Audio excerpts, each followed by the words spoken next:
Belgium की नागरिक Teresa भारतीय मूल की हैं। वे अपने जड़ों की तलाश में मुंबई आई हैं। टेरेसा 5 साल की थी जब बेल्जियम के जोड़े ने उन्हें गोद लिया था। वे अपनी जैविक मां से बिछड़ गई।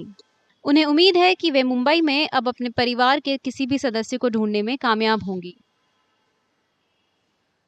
I come to India to find my family, my mother Agnes Yesudasan, and the other child she have it.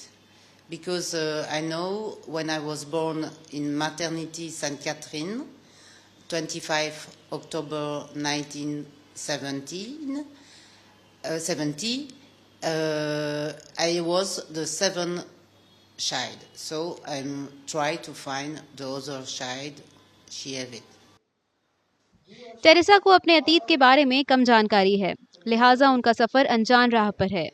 सिर्फ इतना बता पाती हैं कि 5 साल की उम्र में गोद लेने से पहले की जिंदगी उन्हें थोड़ी बहुत याद है।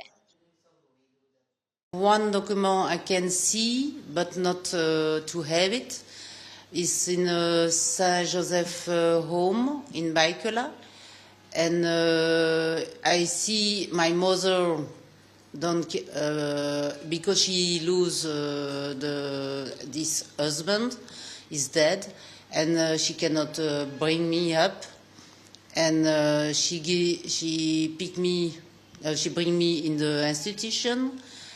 And I don't have more information, know where she live, where if I have other family also, where is the other children. I have nothing more information, and the institute don't give more information. Teresa Belgium में अपनी जिंदगी से खुश हैं। सिर्फ एक ही ख्वाहिश है, वे अपनी जैविक मां को बता सकें कि वे ठीक हैं और अपने परिवार के साथ खुशहाल जिंदगी जी रही हैं।